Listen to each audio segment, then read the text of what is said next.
Andi, seorang mahasiswa yang sedang kuliah di luar kota, memutuskan untuk menginap di sebuah penginapan tua yang terletak jauh dari pusat kota. Setelah perjalanan panjang, ia merasa lelah dan hanya ingin beristirahat. Penginapan itu tampak sederhana, namun dengan harga yang sangat terjangkau. Pemiliknya, seorang pria tua, menyambut Andi dengan senyum ramah saat ia tiba. "Selamat datang, kamar Anda ada di lantai 2. Semoga Anda nyaman," kata pria tua itu dengan suara serak. Andi mengangguk dan menuju ke lantai 2. Penginapan itu sangat sepi, dengan hanya beberapa kamar yang terlihat. Pintu kamar Andi terletak di ujung lorong yang gelap. Begitu memasuki kamar, Andi merasa nyaman.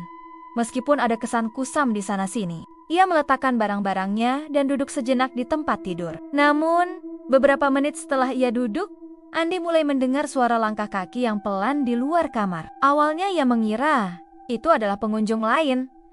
Tetapi suara itu berlanjut. Langkah kaki itu semakin dekat, seperti ada seseorang yang mendekatkan dirinya ke pintu kamar Andi. Andi merasa ragu, tetapi tidak ada suara pintu terbuka atau ketukan. Ketika ia membuka pintu kamar dengan hati-hati, lorong di luar tampak kosong. Mustahil, pikir Andi. Tadi jelas terdengar suara langkah kaki. Malam itu, suara langkah kaki terdengar lagi. Kali ini lebih keras, seperti ada yang berjalan mondar-mandir di luar kamar. Andi merasa semakin tidak nyaman. Ia membuka pintu dan melangkah keluar ke lorong. Kali ini dengan hati-hati. Tidak ada seorang pun di sana. Hari berikutnya, Andi mencoba untuk melupakan kejadian malam itu. Namun, ketika malam tiba, suara itu kembali terdengar. Kali ini, suara langkah kaki semakin dekat. Andi merasa terpaksa memeriksa lagi. Dengan tangan gemetar, ia membuka pintu kamar dan berjalan menyusuri lorong. Suara langkah kaki semakin jelas, semakin keras, dan semakin teratur. Ketika Andi berbalik, ia melihat bayangan samar yang bergerak cepat menjauh di ujung lorong. Andi berlari mengejar bayangan itu. Namun saat ia sampai di ujung lorong, bayangan itu menghilang. Yang ia temukan hanyalah dinding yang membisu dan sepi. Namun, di sudut dinding, Andi melihat sebuah pintu yang sebelumnya tidak pernah ia perhatikan. Pintu itu terkunci rapat. Namun ada sesuatu yang membuatnya merasa penasaran. Dia mengetuk pintu tersebut. Dan tiba-tiba, pintu itu terbuka sedikit. Meskipun tidak ada seorang pun di dekatnya. Dengan ragu, Andi melangkah masuk. Di dalam ruangan gelap itu, Andi menemukan deretan kursi kosong yang menghadap ke sebuah cermin besar yang telah retak. Di depan cermin, ada sebuah kursi yang terlihat baru dengan sebuah kain putih di atasnya. Saat Andi mendekat, bayangan dirinya sendiri muncul di cermin.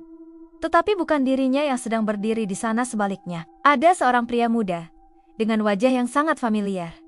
Wajahnya pucat dan matanya kosong. Andi terkejut melihat dirinya sendiri di cermin. Namun bukan dirinya yang sebenarnya. Ini adalah dirinya yang tampak terjebak di dalam dunia lain. Tiba-tiba, cermin itu retak, dan sosok pria itu mulai bergerak, seolah-olah mencoba keluar dari cermin. "Kamu tahu, kamu tidak akan pernah meninggalkan tempat ini." Suara itu terdengar sangat dekat, seolah-olah berasal dari dalam dirinya sendiri. Andi berteriak dan mundur dengan cepat.